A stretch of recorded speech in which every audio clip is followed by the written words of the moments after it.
Eh, ini kita bertemu di pertemuan pertama mata kuliah rekayasa perangkat lunak. Kalau saya lihat yang sudah masuk tuh 54 berarti semua ya. Oke, ini kelas A. Kita ada 3 kelas, tapi yang kelas A yang di saya. Kemudian kelas B dan kelas C itu pengajarnya Pak Yonatan. Pak Yonatan tuh bagi Anda sekarang angkatan berapa tuh? Angkatan berapa? 19, Pak. 19 ya. Jadi belum pernah diajar Pak Yonatan sebelumnya ya. Sudah IMK PPO. Oh kemarin ya sudah. Oke oke. Jadi Pak Yonatan tuh kemarin studi di Thailand sudah selesai. Sudah kira-kira 2 semester atau 3 semester ini sudah ngajar lagi gitu ya. Oke. Kalau ini sudah pada ngambil PPO? Sudah, Pak. Sudah ya. PPO, Daspro sudah ya. PPO sudah. MPPL? Belum, Pak. Belum ya. MPPL semester depan ya. Oke. Kalau MPPL biasanya saya ngajar juga saya biasanya. Manajemen proyek perangkat lunak. Kadang-kadang bermitra dengan Pak Edu, kadang-kadang dengan dosen yang lain gitu. Oke.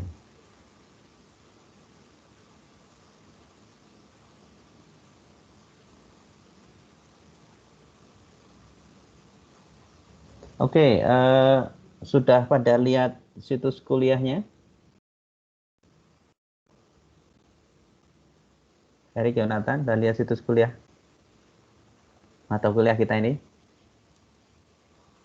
Sudah, Pak. Sudah ya. Oke, saya akan memberikan penjelasan singkat ya tentang kuliah RPL ini. Saya mau share screen sebentar.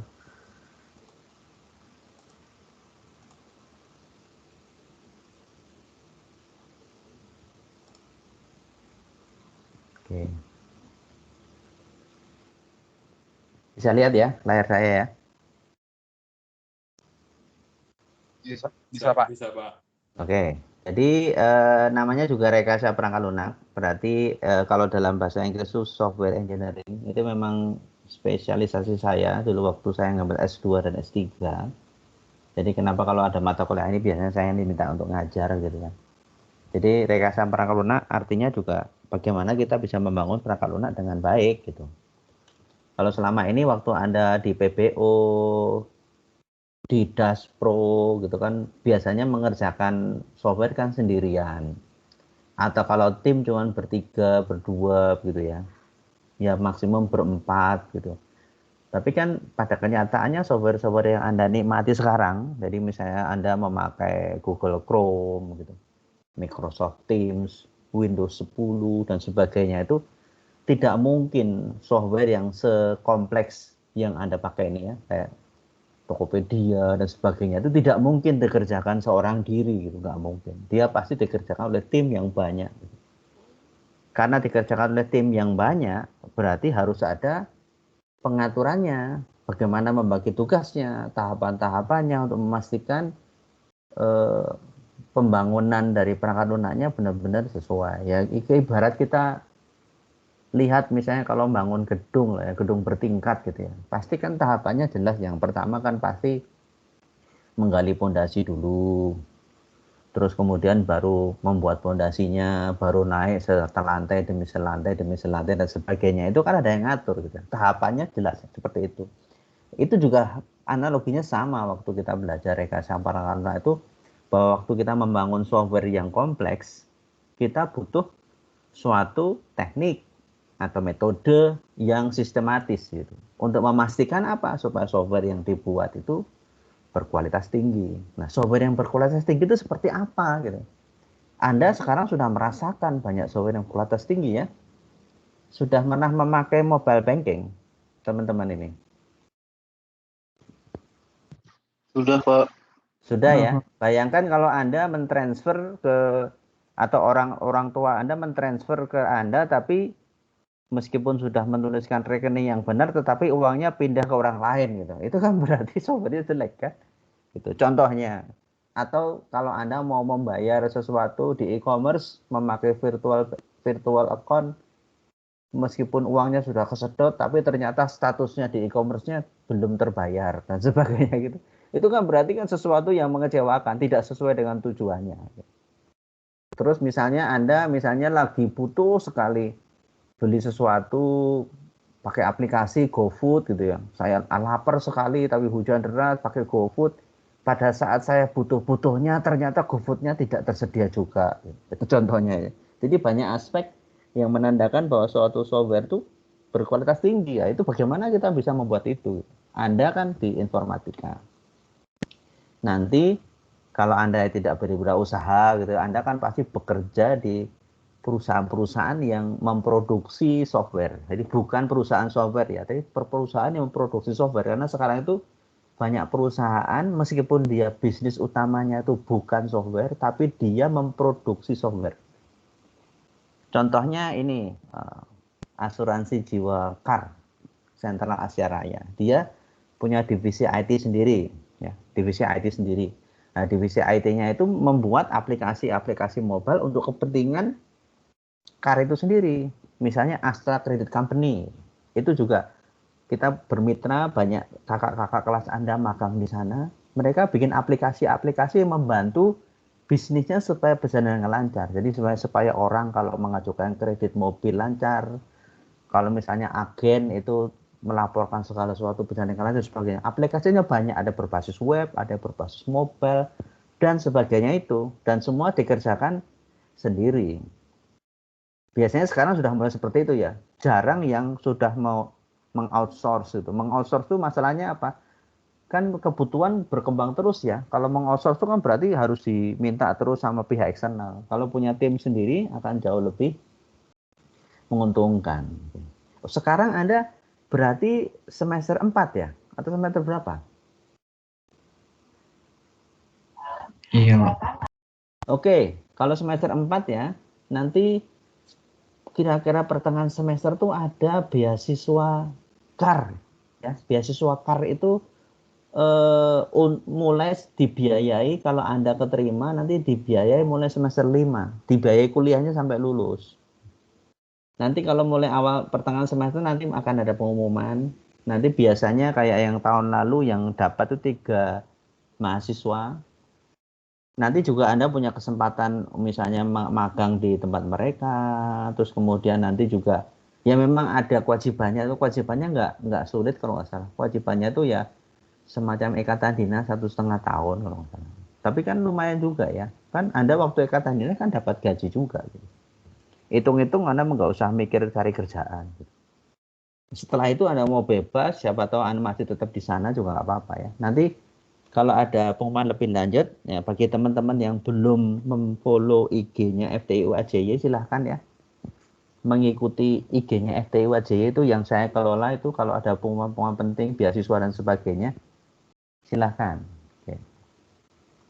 Ya, ini penjelasan mata kuliah ya. Jadi, deskripsi mata kuliahnya apa? Dalam rangka menghasilkan perangkat lunak yang berkualitas dan sesuai dengan kebutuhan pengguna. Nah, jadi kata kuncinya perangkat lunak yang berkualitas dan sesuai dengan kebutuhan pengguna. Software-nya itu harus dibuat dalam suatu proses yang sistematis dan terstruktur. Sistematisnya gimana? Ya mirip kayak Anda mau jalan-jalan sama teman-teman gitu. Harus ada planning-nya dulu.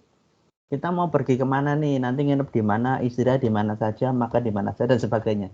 Itu hanya untuk proses jalan-jalan ya. Nah sekarang untuk membuat software pun yang sudah kompleks ini harus mulai dari planning juga. Jadi ada tahap perencanaan, sampai nanti ada tahap pengujian. Nanti waktu di mata kuliah Anda, nanti ada mata kuliah namanya pengujian perangkat lunak. Ya, Anda bisa belajar banyak. Dan hal-hal seperti itu kan sangat berguna ya, sangat berguna. Mungkin harus Anda ketahui ya, nanti kalau Anda bekerja di suatu perusahaan, di bagian IT-nya, itu 2/3 pekerjaan Anda, itu ternyata memaintain software yang sudah ada. Ya, ingat ya, 2/3 pekerjaan Anda adalah memelihara software yang mungkin bukan Anda buat, sudah ada dan sudah berjalan. Kemungkinan besar 1/3 dari pekerjaan Anda memang benar-benar membuat software yang baru. Jadi kemampuan Anda untuk memelihara atau memaintain, kemampuan Anda untuk menguji kalau ada penambahan fitur, kemampuan Anda menemukan bug dan memperbaikinya dan sebagainya itu suatu kemampuan yang sangat dibutuhkan. Karena Anda nggak mungkin waktu masuk Anda langsung diminta membuat software yang baru. Pasti sudah ada software yang sudah berjalan, Anda diminta untuk mempelajari dengan cepat, mempelajari source code-nya dan sebagainya. Terus kalau ada komplain, ada bug, ada permasalahan maintenance dan sebagainya, Anda harus cepat respon. Nah ini waktu pengembangannya ada beberapa tahapan yang harus dipahami oleh pengembang dari perangkat lunak. Jadi ada beberapa tahapan yang sistematis dan terstruktur itu harus dipahami karena ini sesuatu yang bersifat global. Jadi nanti kalau Anda bekerja menyebut istilah tertentu, Anda sudah paham itu apa gitu ya. Jadi mata kuliah ini tuh Anda sebagai mahasiswa akan mempelajari proses perangkat lunak beserta tahapan-tahapan yang dilalui dalam proses pengembangannya. Kemudian kalau Anda sudah selesai, Anda diharapkan bisa mengembangkan perangkat lunak sederhana melalui penerapan tahapan yang benar. Oke. Jadi untuk mata kuliah kali ini, untuk mata kuliah RPL itu sebetulnya lebih ke arah desain perangkat lunaknya, bukan ngodingnya ya. Lebih ke arah desain perangkat lunaknya. Jadi nanti saya minta Anda memikirkan untuk membuat kelompok juga ya. Untuk kelas RPL kita. Satu kelompok 5 mahasiswa. Satu kelompok 5 mahasiswa. Jadi nanti tolong dipikirkan satu sama lain. Kira-kira kelompoknya satu kelompok siapa, nama kelompoknya apa, dan sebagainya. Nanti minggu depan akan saya minta datanya ya. Saya minta datanya, atau kalau Anda mau menyerahkan hari ini juga boleh dan sebagainya. Tolong dipikirkan nanti anggota kelompoknya berlima, ya, berlima. Jadi kalau ini kan 54 atau 55 saya lupa ya, berarti kira-kira ada 11 kelompok. 11 kelompok. Jadi ada kata-kata kunci di sini ya, sistematis, terstruktur, ada proses yang harus dilalui dan sebagainya. Nah, biasanya itu kalau deskripsi pengembangan perangkat lunak yang komplit itu seperti ini ya. Jadi pertama kan requirement. Jadi requirement itu kebutuhan perangkat lunaknya apa. Apa yang dibutuhkan oleh user, apa yang dibutuhkan oleh klien dan sebagainya. Terus direview. Kemudian mulailah tahapan desain. Desainnya juga ada berbagai macam metode yang akan kita pelajari hari ini ya. Di mata kuliah RPL kali ini. Kemudian baru masuk coding. Terus kemudian baru masuk testing. Nah, testing itu nanti testingnya ada tahapan-tahapannya ya. Nah, testingnya ada yang testing tahapan terkecil. Kalau Anda belajar PBO kan Anda bikin kelas, bikin objek ya. Kalau kita nguji objek itu sendiri, itu namanya unit testing. Tapi kalau kita nguji satu package, itu namanya bukan unit testing lagi ya. Kita akan bisa menguji suatu package. Misalnya di Java itu kan ada package ya. Kelompok dari berbagai macam objek dalam kelas itu ya. Itu kita harus pastikan dulu setiap kelasnya benar kan. Kalau setiapnya kelasnya benar, baru kita bicara apakah setiap kelas ngomongnya benar satu sama lain. Nah itu namanya testing yang namanya testing yang lebih kompleks. Kemudian setelah yang tahapan kecil itu dilalui, kita mulai ke testing yang lebih tinggi levelnya. Akhirnya yang paling besar sistem tesnya. Jadi apakah sistem secara keseluruhan bekerja dengan tujuannya sesuai dengan tujuan. Jadi ini tahapannya biasanya dinamakan V model atau model V yang kita lihat sekarang ini ya. Oke, jadi capaian pembelajarannya, jadi Anda mampu menjelaskan tentang perangkat lunak dan rekayasa perangkat lunak. Jadi perangkat lunak itu apa, rekayasa perangkat lunak itu apa. Terus mampu memilih proses yang tepat. Jadi misalnya kalau softwarenya kayak gini, kayaknya prosesnya yang dipilih harusnya ini ya gitu. Kalau softwarenya karakterisnya kayak gini, cocoknya yang mana? Kalau softwarenya kayak gini, cocoknya yang mana dan sebagainya itu Anda harus bisa tahu. Terus kemudian Anda juga bisa menjelaskan namanya harus kebutuhan perangkat lunak itu ya, software requirement. Ya, perangkat lunak itu kan kita bangun perangkat lunak kan berdasarkan permintaan klien. Nah, kliennya itu kan ditanya, Anda minta software yang kayak gimana? Nah, permintaan-permintaan itu ternyata bisa dikategorisasi dan diklasifikasi. Nah, kita akan pelajari juga di mata kuliah kita kali ini. Terus kemudian, nah kebutuhannya itu ada kebutuhan fungsional, ada kebutuhan non fungsional dan sebagainya. Kita juga bisa melakukan pendalaman untuk kebutuhan ya, analisis. Kita menganalisis kebutuhan-kebutuhannya. Ada kebutuhan yang fungsional, itu kebutuhan yang sesuai dengan fungsinya. Misalnya kalau aplikasi jual beli, fungsi utamanya apa? Jual dan beli. Jadi ada fungsi yang lain apa? Misalnya fungsi untuk membership, ada fungsi untuk dan sebagainya macam-macam ya. Kalau yang non fungsional itu yang tidak berkaitan langsung dengan fungsi tapi penting. Jadi bagaimana kehandalannya, bagaimana pemeliharaannya, bagaimana kemudahan pemakaiannya dan sebagainya. Terus kemudian Anda secara grup nanti bisa melakukan perancangan perangkat lunak dengan detail. Terus ini yang nomor 3 dari bawah itu dalam bentuk kode, tapi sebetulnya itu sifatnya opsional ya. Saya hanya minta minimal sampai desain perangkat lunaknya. Desain prototipe ya, sampai prototipe. Tidak perlu sampai ngoding full gitu ya. Tapi kalau Anda mau sampai sejauh itu juga boleh ya, karena ini kan berlima ya. Kemudian Anda juga mampu menguji. Jadi bagaimana menguji perangkat lunaknya. Nanti salah satu bab di skripsi kan masalah pengujian ya. Anda harus bisa menjelaskan, ini software yang saya buat, bagaimana cara mengujinya, bagaimana bikin test case-nya, hasilnya kayak gimana dan sebagainya. Kemudian juga dokumentasi, itu aspek yang penting yang kadang-kadang diabaikan oleh seorang programmer. Oke, sampai di sini ada pertanyaan silahkan. Sambil minum ya.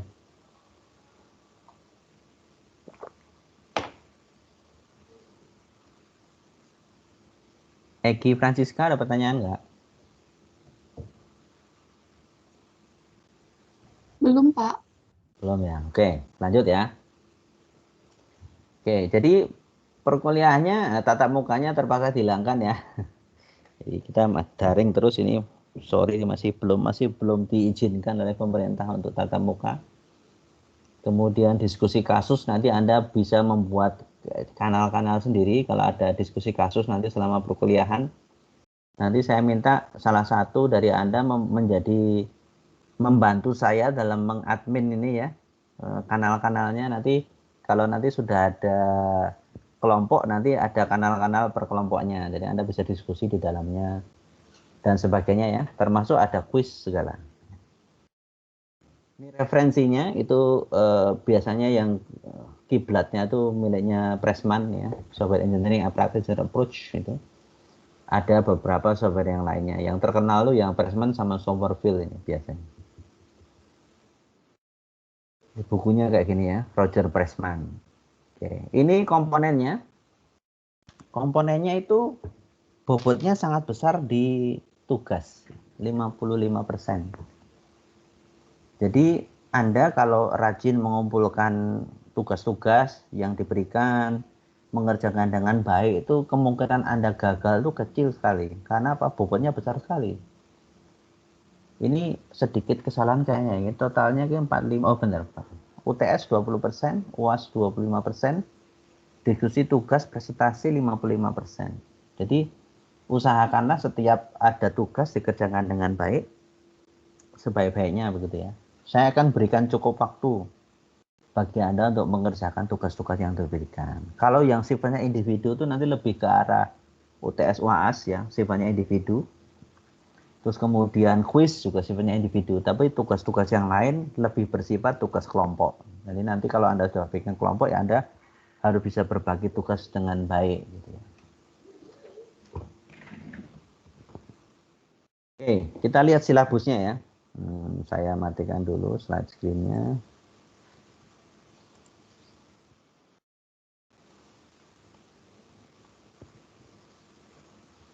Silabusnya Anda juga sudah bisa download di situs kuliah. Sudah kelihatan ya. Oke, jadi pertemuannya seperti ini. Jadi target saya antara sinkron sama asinkron tuh gantian begitu ya. Jadi kalau minggu ini pertemuan sinkron, minggu depan tidak. Minggu depan tidak tuh bukan berarti tidak ada yang harus Anda kerjakan ya. Jadi kalau Anda lihat sudah ada video di minggu pertama itu sudah ada video penjelasan mata kuliah dari Pak Yonatan. Anda bisa pelajari dari YouTube itu di-upload di YouTube, Anda bisa pelajari. Dan seterusnya gitu ya. Nanti kalau ada tugas, misalnya minggu depan harus mengumpulkan kelompok, tetap nanti ada uploader untuk mengumpulkan kelompok dan sebagainya gitu ya. Jadi ini 16 Februari, hari ini sinkron. Terus kemudian tanggal 23 minggu depan tuh asinkron, itu proses perangkat lunak dan model pengembangan perangkat lunak. Terus kemudian tanggal 2 Maret itu sinkron, itu tentang kebutuhan, ada macam-macam jenis kebutuhan. Tanggal 9 Maret itu functional modeling, 16 Maret sinkron, structural modeling, 23 Maret itu tidak sinkron, behavioral modeling, 30 Maret itu sinkron. Kemudian UTS itu pertemuan ke-8, jadi kira-kira awal April ya. Kayaknya ini sudah saya sesuaikan dengan jadwal kuliah sih, dan banyak libur-liburnya gitu ya. Oke, terus kemudian pertemuan 9 tuh 27 April itu asinkron, 4 Mei itu sinkron, 11 Mei itu asinkron, 25 Mei sinkron konstruksi perangkat lunak, terus 5 Juni ini tanggal 1 Juni seharusnya tanggal merah dan diganti 5 Juni tetapi sifatnya asinkron gitu. Jadi sebetulnya nanti tanggal 5 Juni juga tidak ada pertemuan tatap muka langsung, tapi dalam minggu itu ada yang harus dikerjakan dan dikumpulkan sebagai kelompok gitu aja. Ya. Seperti ini, jadi kalau asinkron ada kuliah penggantinya seperti itu ya. Jadi tidak mungkin saya akan membuat tugas yang deadline-nya pas tanggal 1 Juni tanggal merah itu, tetapi saya akan buat durasinya panjang sehingga Anda bisa mengerjakan secara kelompok dengan baik dan benar. Terus kemudian 8 Juli itu 8 Juni ya sinkron, kemudian 15 Juni itu masih asinkron, kemudian ada UAS. Ini sama.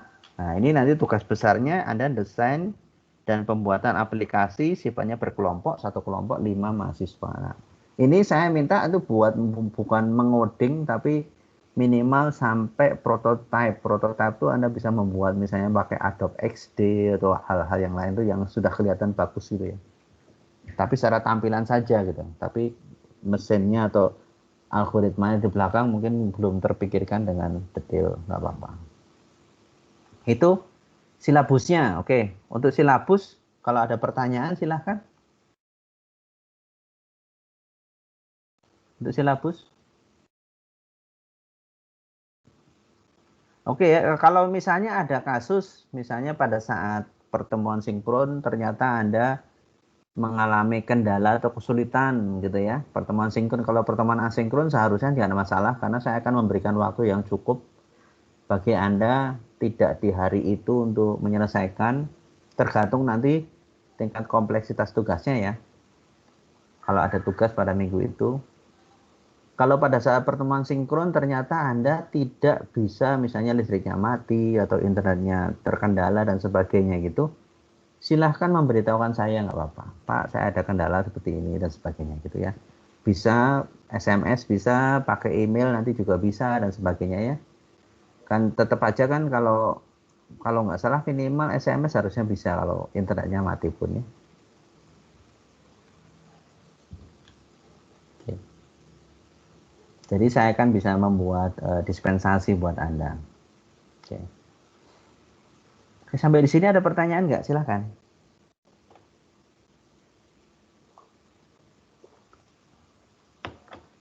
Doni Maximilian, ada pertanyaan?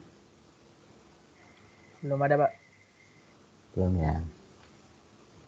Oke, sebelum kita masuk yang selanjutnya, saya akan meminta salah satu dari Anda jadi ketua kelas lah ya, atau yang membantu saya lah istilahnya. Jadi kayak kontak person ke saya gitu ya. Kalau ada kendala apa atau yang membantu saya dalam menghandle beberapa hal gitu ya. Siapa yang kira-kira volunteer? Silahkan.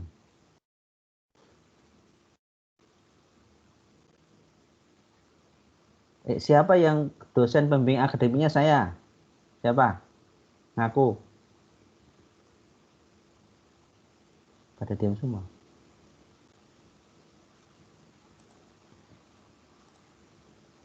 Bentar saya lihat ya.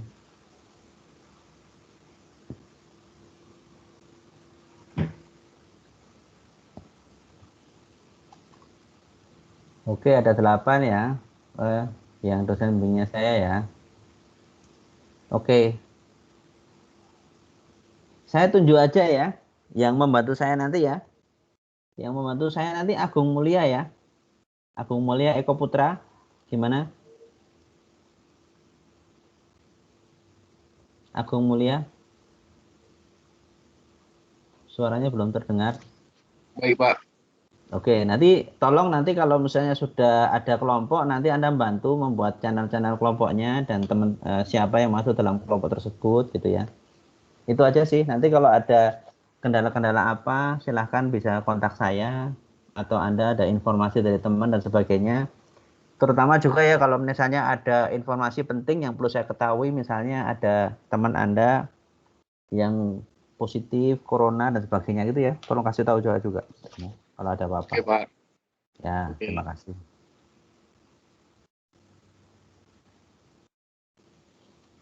Oke, saya lanjut ke berikutnya. Sebetulnya materinya itu sudah ada rekamannya yang Anda bisa lihat sendiri.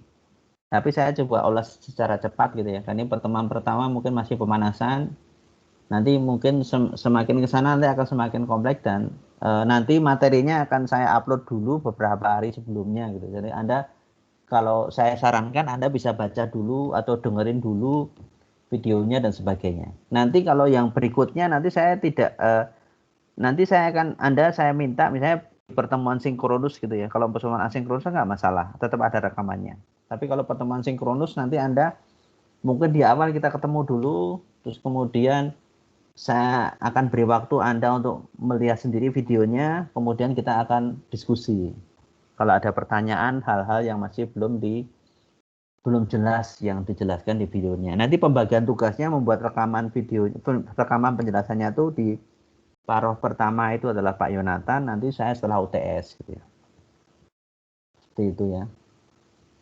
Oke. Sekarang saya meskipun sudah ada rekaman, saya coba sedikit ngasih penjelasan supaya Anda bisa memiliki pemahaman tentang apa yang kita pelajari hari ini. Kelihatan ya materinya, slide-nya?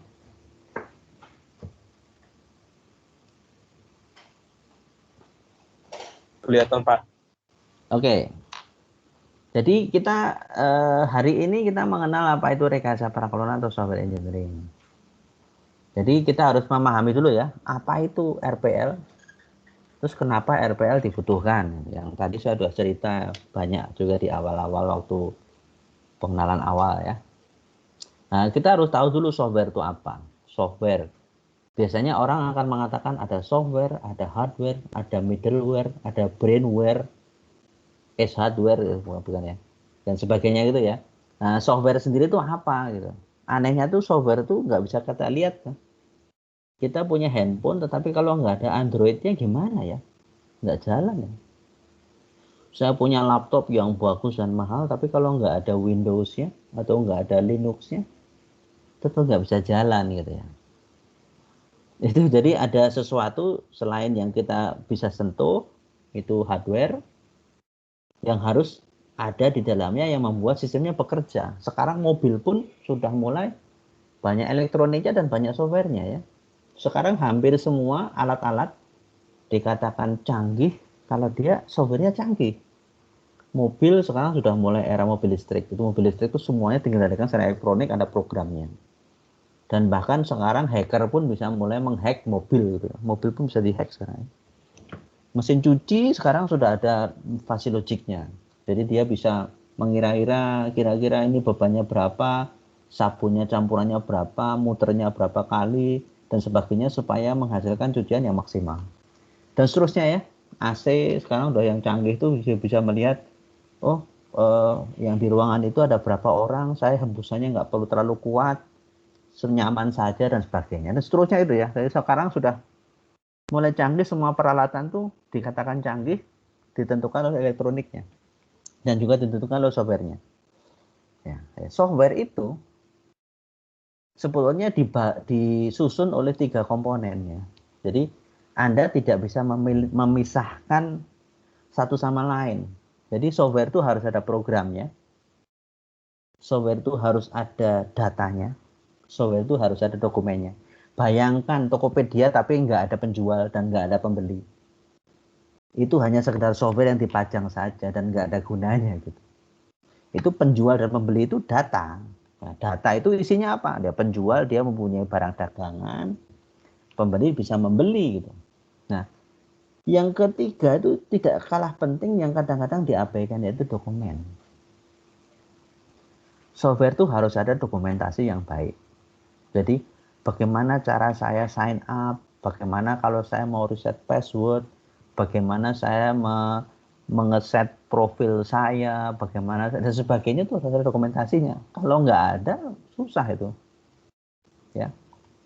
Jadi ini yang harus diingat. Nanti waktu Anda bikin skripsi atau magang, itu masalah dokumentasi menjadi hal yang sangat penting. Saya kan tadi mengatakan ya, waktu Anda nanti bekerja di perusahaan software, 2/3 dari tugas Anda itu adalah memelihara software yang dibuat orang lain.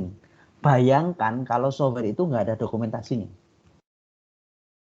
Software itu sama sekali nggak ada dokumentasinya, Anda cuma dikasih source code saja. Dan source code-nya bikinnya jelek lagi. Itu setengah mati Anda memahami. Wong Anda coba melihat source code yang Anda coding sendiri 6 bulan yang lalu aja. Kadang-kadang bingung, saya tuh dulu ngoding apa ya? Kenapa saya ngoding kayak gini? Ini algoritmanya apa ya dan sebagainya. Jadi kenapa waktu Anda bikin software itu kan sebaiknya Anda bikin komen secukupnya kan. Ini saya ngapain dan sebagainya. Karena apa? Membantu kita dalam memahami coding itu sendiri, karena coding itu kadang-kadang susah dipahami kalau kita tidak kasih petunjuk-petunjuk. Ya. Nah, bayangkan 2/3 pekerjaan Anda nanti adalah memelihara software orang lain, sepertiganya bikin yang baru. Bayangkan kalau orang-orang yang membuat software itu, yang harus Anda pelihara itu ternyata nggak membuat dokumentasi yang baik. Anda benar-benar akan tersiksa. Anda juga harus memahami hal yang serupa. Kalau Anda diminta membuat software yang baru, Anda dari awal harus membuat dokumentasi yang baik. Karena apa? Nanti penerus Anda supaya tidak kesulitan. Gitu ya. Itu yang kenapa harus ada dokumen. Tidak cuma sekedar program, tidak cuma sekedar data. Anda bikin API gitu. API-nya itu interface-nya berapa ya? Inputnya ada berapa? Masing-masing inputnya tuh struktur datanya kayak gimana dan sebagainya. Kalau nggak ada dokumentasinya, mau dicoba-coba. Berapa peluang kemungkinan ya? Gitu ya.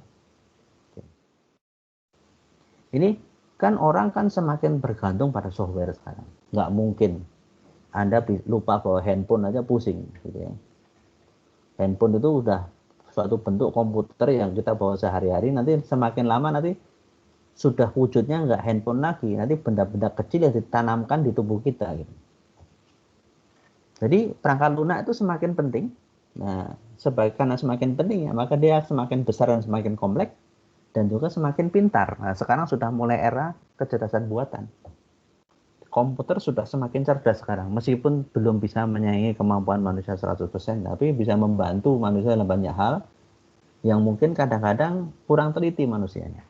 Dia bisa mendeteksi kanker misalnya, ada foto ronsen atau foto MRI, dia bisa mendeteksi ini peluang kanker nih, karena sudah ada kecerdasan buatannya. Ini contohnya aplikasi-aplikasi populer sekarang ya. Ini yang saya ambil misalnya dari GoFood, Gojek ya. Terus kemudian ada Mobil 123, Tokopedia, Halodoc dan sebagainya. Sekarang kan kita butuh beli apa, butuh bicara sama dokter dan sebagainya nggak perlu datang sekarang ya. Dan seterusnya. Ini contoh-contoh aplikasi-aplikasi populer yang saya coba ambil sebagai ilustrasi.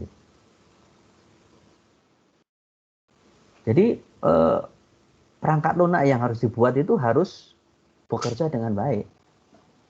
Khususnya apa? Perangkat lunak yang sifatnya kritikal. Perangkat lunak yang memegang peranan penting kalau error itu kerugiannya besar.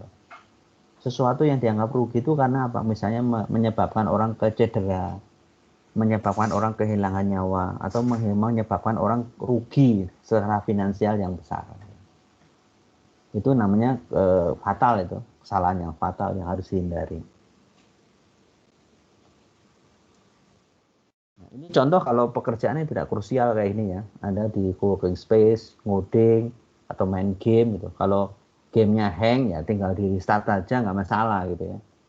Tapi kan tidak semua software kan berbuat seperti itu ya. Misalnya software yang di pembangkit listrik tenaga nuklir, pembangkit listrik tenaga AAP dan sebagainya yang semua dikendalikan pakai software itu kan sifatnya kritikal. Kalau ada kesalahan sedikit ya masalahnya jadi besar sekali. Mungkin yang cerita yang tahun lalu yang paling mencita perhatian sebelum pandemi itu kan yang Boeing 737 itu ya. Yang pesawat Lion Air itu yang nyemplung di laut itu ya. Itu kan salah satu penyebab yang sudah diketahui sekarang ya. Penyebabnya itu ada software. Softwarenya itu ternyata berbuat aneh selama penerbangan itu ya. Softwarenya itu memang bertugas menstabilkan pesawatnya. Kalau dia terlalu mendongak, dia akan dibuat sedikit turun gitu ya, sedikit turun, tapi ternyata dia berlaku aneh dalam kondisi tertentu, sehingga memaksa pesawat itu menghujam ke bawah gitu. Mau dibalikkan sama pilotnya nggak bisa, jadi ternyata menang softwarenya, dan akhirnya terjadi kecelakaan fatal tuh ya, yang Boeing, yang di Ethiopian Airlines itu sama yang di Lion itu. Awalnya pihak Boeingnya nggak mengakui, tapi ternyata masalahnya di situ. Dan mereka akhirnya terpaksa mengakui dan minta maaf. Tapi kan sudah kadung ada korban. Dan korbannya nggak sedikit kan, korbannya nggak sedikit. Dan masih banyak cerita lain yang misalnya Ariane, roket Ariane yang sudah dirancang sedemikian rupa dengan biaya sangat besar, ternyata ada kesalahan fatal sedikit saja di softwarenya, ternyata dia gagal meluncur dan sebagainya itu ya, banyak. Jadi membuat software untuk hal-hal yang seperti inilah yang harus diperhatikan dengan benar supaya tidak ada kesalahan sedikit pun. Minimal kalau ada yang salah, kalau ternyata ada kondisi di mana softwarenya dalam kondisi error, itu tetap terselamatkan nyawa manusianya. Gimana caranya? Ini contohnya kesalahan software pada tahun 2003 membuat seluruh kota mati. Gara-gara ada kesalahan software aja. Kemarin ada berita ya di Chicago di mana ya. Jadi ada hacker yang menyalakan semua alarm kebakaran di seluruh kota. Selama berapa menit listriknya dimatikan semua dan sebagainya, dan sampai sekarang itu belum ketahuan siapa hackernya. Dan sekarang tuh masih terjadi ya kayak gitu ya. Bukan berarti tahun 2003 sekarang sudah enggak. Ternyata masih banyak kasus-kasus yang sampai sekarang pun, dan sekarang tuh software hacker tuh sebagai bentuk spionase. Rusia punya banyak hacker yang berusaha membobol cari informasi dari Amerika sebanyak mungkin, Cina juga sama, Amerika juga sama sih. Jadi itu bukan sekedar yang dijahat itu Amerika, yang orang baiknya Amerika, yang jahat orang Rusia dan Cina, tapi mereka sama-sama aja. Mereka saling, sekarang nggak perlu kayak film James Bond gitu, mengirim agen. Sekarang pakai hacker aja duduk di rumahnya masing-masing, cari informasi yang penting tentang negara lain dengan sangat mudah. Ini kerugian finansialnya itu 6 miliar dolar ya, gara-gara itu ya. Gara-gara ada kesalahan pada sistem power plant-nya. Karena software error gitu ya. Software error. Hati-hati, nanti kalau Anda dipercaya membuat software yang kritikal, Anda harus mengembangkannya dengan hati-hati, karena seperti sekarang ini ya, kita tidak mungkin membuat software yang sempurna. Pasti ada bug-nya. Tetapi bagaimana caranya bug-nya itu sudah kita yakin seminimal mungkin. Ini contoh kegagalan juga ya, Bank of America membuat sistem akuntansi dengan menghabiskan sekian juta dolar.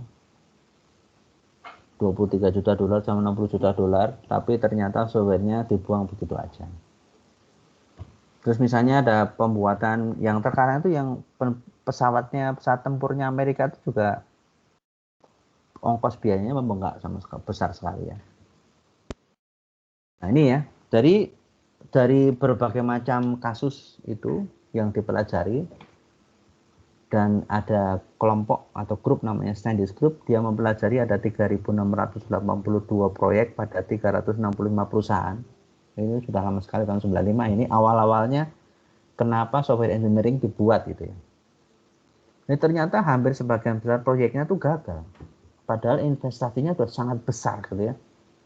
Jadi kerugiannya sangat besar, sudah bikin investasi besar, nggak bisa kepakai. Ternyata kerugian terdampak gara-gara software yang gagal itu ternyata sangat besar juga. Nah, pada awal-awal di mana masih belum ada sistem rekayasa perangkat yang baik, itu ternyata ibaratnya kalau kita bikin ada 100 proyek, hanya 16 proyek aja yang berhasil. Ada 53 proyek itu tidak bisa dikatakan berhasil, tapi tidak bisa dikatakan gagal. Jadi dia bisa juga karena terlambat selesainya, bisa juga over budget dan sebagainya. Dan lebih parah lagi itu juga 31 proyeknya itu 31% itu adalah cancel atau gagal. Jadi peluangnya sepertiga gagal, 16% sukses, dan sebagian besar pasti ada kompromi di tengah-tengah gitu ya. Jadi kalau ada cost overrun berarti dia over budget, itu rata-rata 189%. Artinya apa? Kalau budgetnya 100 juta, nanti pada akhirnya akan menghabiskan 189 juta. Terus time of run juga dia lewat dari masa penyelesaiannya. Jadi misalnya kalau seharusnya setahun selesai, ternyata dia bisa 2 tahun 2 bulan, 222%. Jadi hampir 2 kali lipat lebih dari estimasi waktu yang seharusnya dia harusnya selesai. Terus hanya 61% dari fungsi-fungsi yang dijanjikan itu benar-benar berjalan. Gitu. Hanya 61%. Jadi misalnya ada 10 fungsi yang benar-benar bisa dideliver itu hanya 6. Yang 4 tuh gagal sama sekali, nggak bisa berfungsi. Dan seterusnya. Jadi mengembangkan perangkat lunak itu dari dulu sudah ditemukan itu sulit ya. Kenapa sulit? Karena yaitu perangkat lunak sudah semakin besar, banyak orang yang terlibat, teamwork ini ya. Jadi kenapa di RPL ini Anda sudah mulai membentuk tim, karena ini kalau Anda nanti bekerja itu teamwork, bukan Anda sendiri yang bekerja ya. Biayanya besar, baris kodenya besar. Contohnya ya Ubuntu Linux itu ada 50 juta baris kode. Bayangkan kalau Anda ngoding sendiri itu berapa tahun selesai. Anda tuh paling-paling secanggih-canggihnya seseorang, programmer yang sangat canggih itu paling-paling hanya bisa 10 baris bersih per jam. 1 hari 8 jam dia hanya bisa 80 baris saja loh. Serius loh. 80 baris coba dibagi dengan 50 juta. Mau berapa tahun dia selesai? Windows 10 itu ada 65 juta baris. 65 juta baris. Nah, padahal kan Anda sering ada update Windows Anda ya. Itu harus selalu di-maintain terus. Ada bug, ada error, ada security breach dan sebagainya harus di-maintain terus itu ya. Di samping Anda mengembangkan harus memaintain itu. Itu kan pekerjaan yang sangat besar dan sangat kompleks. Contoh lagi Eclipse itu. Eclipse ya. Eclipse itu suatu IDE yang mirip kayak NetBeans gitu. Kalau kemarin di PPO Anda pakai NetBeans ya, Anda bisa pakai Eclipse ya, alternatifnya. Jadi dia line of code-nya itu 1,3 juta. Effortnya atau usahanya person years itu 400. Artinya apa? Kalau satu orang itu butuh 400 tahun menyelesaikan gitu ya. Tapi kalau 400 orang 1 tahun gitu. Jadi kira-kira estimate aja ya. Jumlah kelasnya itu ada 17.456 kelas. Inheritance-nya ada 15 ribuan. Metode-nya ada 124.000. Instan objeknya ada 43.900. Ada 48.000 field. Ada 1 jutaan call. Dan diperkirakan development cost-nya 54 juta dolar. Ya, padahal itu proyek open source, gratis. Jadi bayangkan membuat software itu ternyata bukan pekerjaan yang mudah. Jadi harus ada pendekatan yang teratur dan baik, gitu. Well disciplined dalam mengembangkan perangkat lunak supaya apa? Yang tadi 16% berhasil, sepertiganya gagal, 57%-nya tuh nggak jelas gitu. Bisa dibenahi gitu ya. Makanya kenapa disebut perlu adanya engineering rekayasa. Nah, yang jadi permasalahan software itu beda sama proyek yang lain karena software itu sifatnya nggak kelihatan, intangible gitu. Kalau hardware kelihatan, rumah kelihatan. Kita bangun rumah sudah mau jadi pun kita bisa tahu, oh rumahnya mau jadi nih, sudah mulai dicat, sudah kelihatan rapi dan sebagainya. Kalau software kan kita nggak bisa ya. Misalnya saya disodorkan software yang jumlahnya 100.000 baris gitu. Pak Andi, ini softwarenya sudah mau jadi belum? Ini tak kasih tahu source code-nya. Saya juga nggak bisa paham. Ini karena apa? Ada software yang 1 juta baris baru selesai.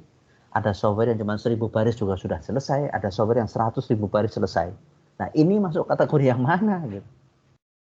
Karena sifatnya intangible tersebut. Jadi kalau saya cuma disodori source code saja, suruh menilai ini sudah selesai atau belum, saya nggak bisa. Karena apa? Intangible. Jadi kegagalan dapat mengakibatkan efek yang besar dan perangkat lunak memiliki karakteristik yang berbeda dengan produk rekayasa yang lain. Jadi nggak kayak bikin mobil, nggak kayak bikin handphone dan sebagainya ya, atau handphone yang hardware-nya. Jadi harus ada pendekatan yang berbeda. Jadi membuat software tidak mudah. Masalahnya biasanya berhubungan dengan kompleksitas. Solusinya apa? Ya ini dinamakan software engineering. Jadi rekayasa perangkat lunak atau software engineering.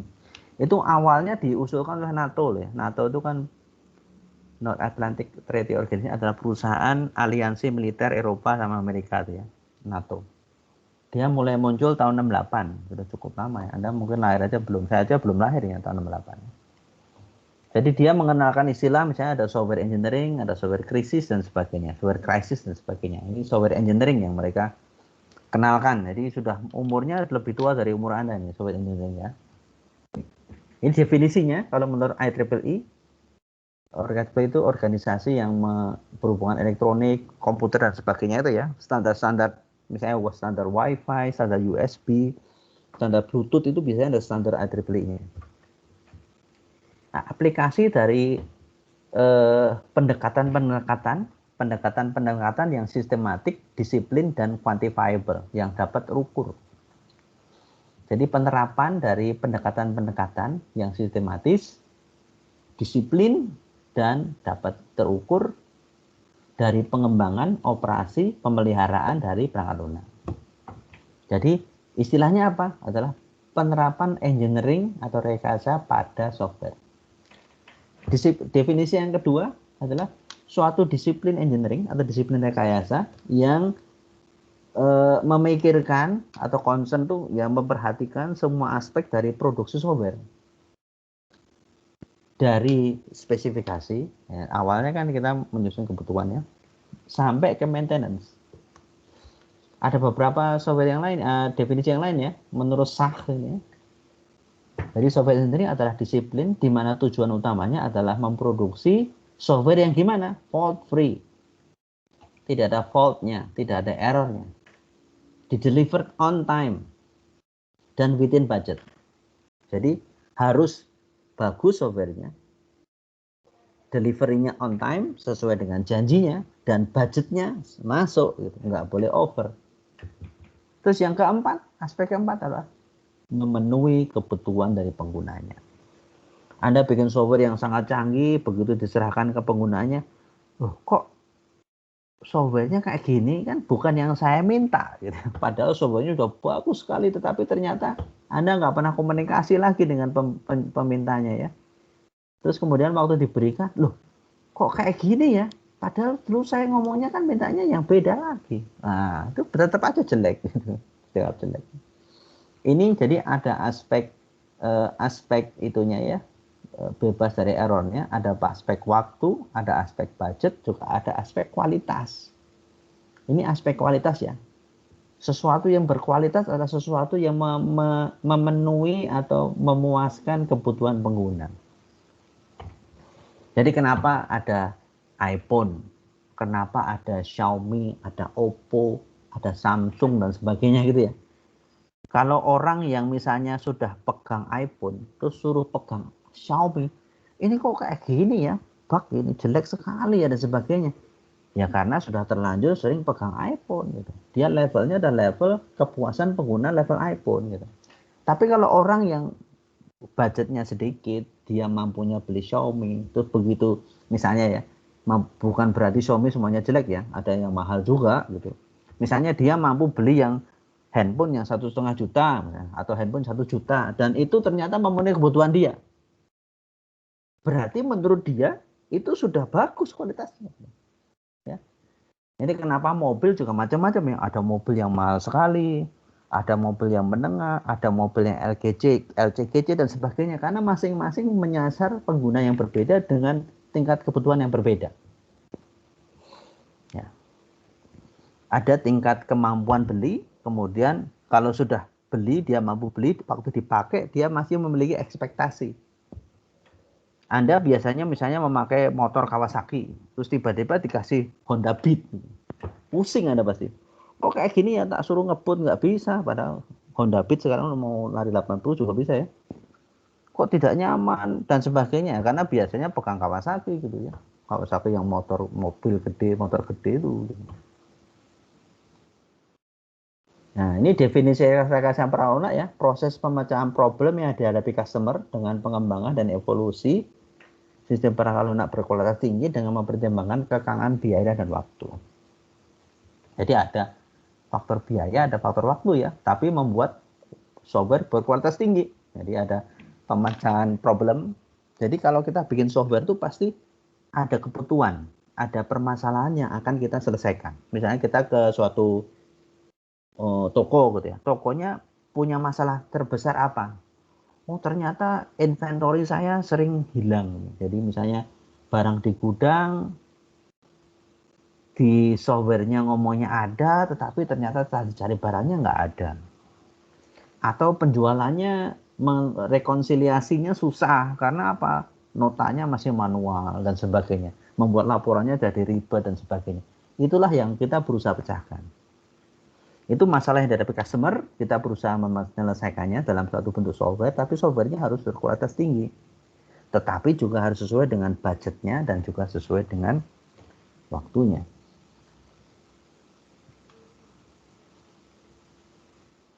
Ya. Jadi prosesnya itu pengembangan atau evolusi ya. Jadi bukan langsung tiba-tiba jadi. Jadi memecahkan problem itu apa? Jadi software engineer harus berkomunikasi secara efektif untuk mengidentifikasikan dan mengerti problem yang dihadapi oleh klien. Jadi klien itu punya masalah apa yang harus dihadapi, harus diselesaikan dengan software yang kita buat. Terus kemudian sistematis dan evolutif itu seperti apa? Jadi ada proses. Jadi ada teknik-teknik yang terorganisir dan ada metodologinya. Terus kemudian perangkat lunak yang berkualitas tinggi seperti apa? Jadi harus sistemnya tuh harus bagus sesuai dengan harapannya, waktu dibutuhkan bisa berkinerja baik dan sebagainya.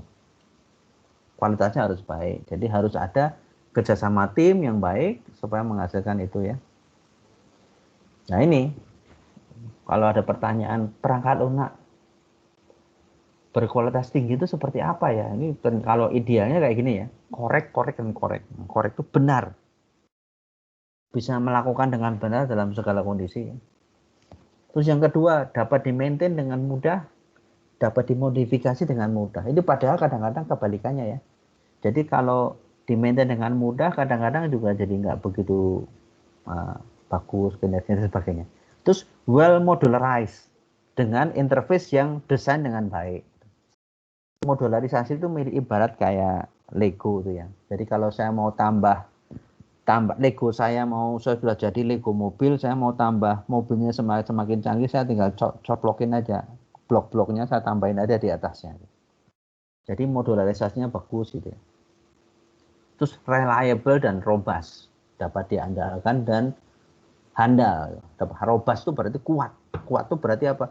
Dalam kondisi yang tidak ideal pun dia bisa bekerja dengan baik. Misalnya saya punya handphonenya tuh robust, artinya apa? Misalnya dia kecemplung air pun tetap bisa jalan. Dia dalam suhu yang panas, di luar panas sekalipun dia tetap bisa bekerja dengan baik. Itu namanya robust. Kalau reliable itu berarti waktu saya butuh, dia tersedia. Dapat diandalkan. Nah, kalau Anda punya teman yang dapat diandalkan kayak gitu juga ya. dalam kondisi apapun ready for you gitu. Terus user interface-nya harus bagus, dokumentasi harus bagus, efisien. Nah, itu sesuatu ini yang sulit sekali untuk memenuhi semua kriteria ini ya. Ini idealnya, kondisi ideal. Ada biaya, waktu, dan kekangan lainnya, karena apa? Resource dari perusahaan kan terbatas ya, nggak mungkin semua uangnya dipakai untuk bikin softwarenya. Terus harus menghasilkan keuntungan gitu. Jadi untuk apa misalnya membuat software 10 juta, tetapi ternyata tidak menghasilkan efisiensi atau keuntungan apapun dalam perusahaan. Jadi akhirnya 10 juta itu hilang begitu aja. Jadi kemampuan kita memperkirakan biaya dan waktu menjadi hal yang penting juga. Ini aktivitas-aktivitas. Sampai di sini ada pertanyaan nggak sebelum saya lanjutkan? Silakan.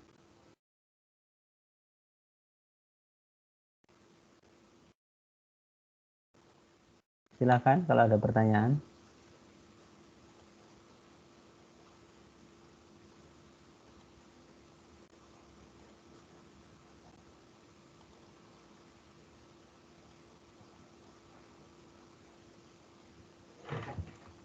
Alfred Julianto. Ada pertanyaan?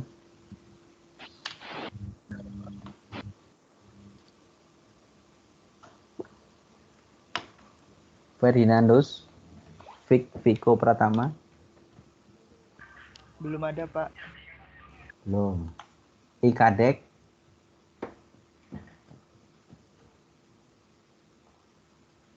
Kadek.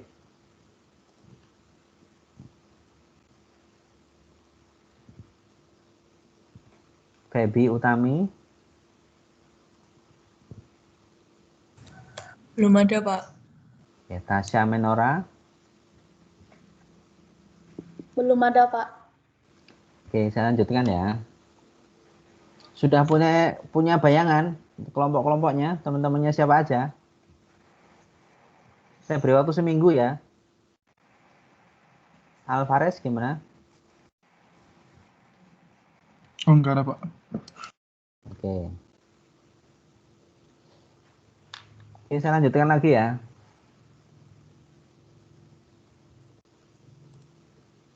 Oke, jadi aktivitas yang berhubungan dengan software engineering apa saja?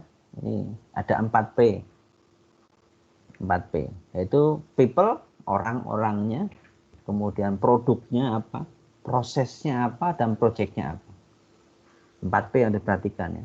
Jadi ada people, orang-orangnya, ada produknya, ada projectnya, ada prosesnya. Nah, ini nanti berhubungan dengan mata kuliah yang lain ya.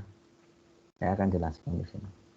People itu orang-orang yang terlibat atau dikatakan stakeholder atau pemangku kepentingan. Itu bisa penggunanya, kliennya, project manajernya, development teamnya, dan sebagainya. Semua orang yang berkepentingan pada software tersebut. Itu people. Jadi sudah jelas ya. Anda sudah kebayang lah siapa. Kepentingannya mungkin supaya membatasi berkepentingan langsung. Termasuk juga kompetitor loh ya. Kompetitor itu termasuk. Terus yang kedua produk. Produk itu apa? Yaitu softwarenya itu ya. Jadi ada dokumennya, source code-nya, dokumen pengujiannya, dokumen untuk pelanggan, misalnya user guide-nya dan sebagainya gitu ya. Help-nya dan seterusnya itu. Produknya yang harus jadi sudah bisa dipakai itu ya. Terus yang berikutnya project-nya. Nah, ini yang biasanya berhubungan dengan MPPL yang akan Anda pelajari semester depan ya. Jadi ada fase-fasenya, biasanya analisis, desain, implementasi, testing, maintenance, dan sebagainya sesuai dengan kegiatan dan hasilnya. Jadi kegiatan yang menghasilkan produk itu projectnya. Nanti akan Anda pelajari dengan seksama di mata kuliah MPPL di semester depan. Terus yang berikutnya proses. Nah, ini proses yang biasanya fokus kita di mata kuliah RPL ini ya. Kerangka kerja di mana tim melakukan kegiatan untuk menghasilkan produk perangkat lunak. Ya, biasanya prosesnya itu ada macam-macam ya. Ada yang dinamakan waterfall, prototype, spiral, dan seterusnya. Jadi biasanya sering dipakai ini ya, nanti kita juga belajar hal-hal yang lebih modern lagi. Nah biasanya aktivitasnya kayak gini ya, ada perencanaan, kemudian kita melakukan requirement, kemudian kita mendesain, implementasi, testing, sampai diputer ini terus ya, nanti proses maintenance setelah masuk. Sampai softwarenya selesai dipakai atau selama siklus hidupnya. Ini ya kadang-kadang ya, kesulitan dalam komunikasi itu kayak gini ya. Jadi kadang-kadang ya customer tuh cerita dia pengen software kayak gini. Ibarat kayak ada gantungan ayunan 3 tingkat gitu ya. Tapi waktu dijelaskan ke project leader dia pemahamannya kayak gini. Padahal dia ternyata gantungannya cuma 1 tingkat, kemudian kaitannya malah di ranting yang berbeda. Ini kan kendala komunikasi nih ya. Terus kemudian waktu dipelajari sama analis ternyata dia gambarannya kayak gini, lebih parah lagi ya. Ternyata di tengahnya harusnya, karena ini kan nggak bisa ngayun, dilubangin di tengahnya nih ya. Terus ada penyangga kanan kiri gitu. Ternyata waktu hasil analis dibaca oleh programmer, ternyata programmernya menerjemahkan hal yang lain lagi.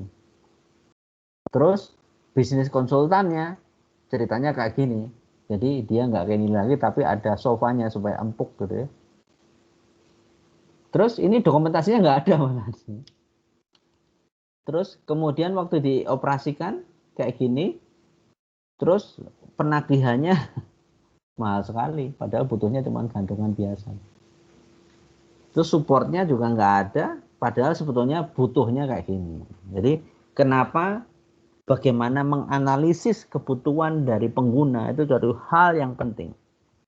Karena ini kesulitan dalam komunikasi. Jadi apa yang diminta oleh customer itu kayak gimana?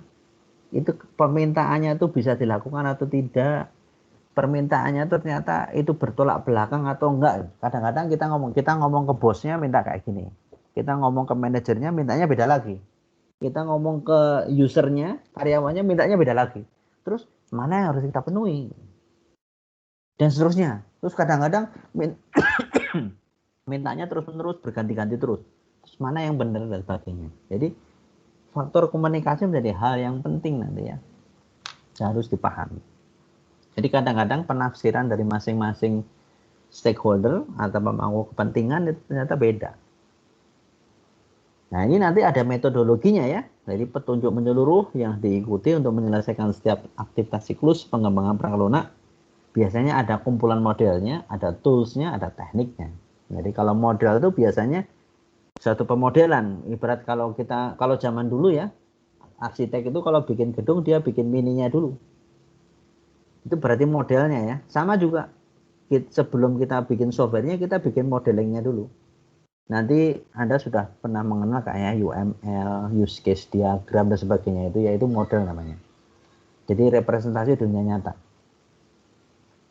Ada abstraksinya, dia biasanya dalam bentuk diagram atau chart. Terus kemudian ada toolsnya. Toolsnya itu ya software-software yang membantu kita dalam mendesain. Ada word processor, ada software yang untuk membuat UML-nya dan sebagainya gitu ya. Terus kemudian ada tekniknya. Teknik-teknik yang bisa dipakai dalam pengembangan software. Ini biasanya ketiga-tiganya dari hal yang saling mendukung satu sama lain yang disebut metodologi. Jadi kalau Anda melakukan suatu metodologi, Anda harus memikirkan teknik, model, sama tools-nya. Oke. Itu penjelasan kita hari ini. Ada pertanyaan enggak? Silakan.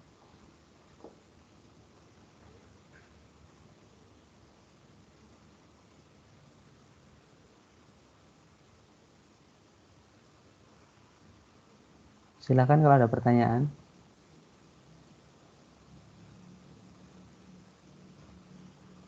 Belum ada?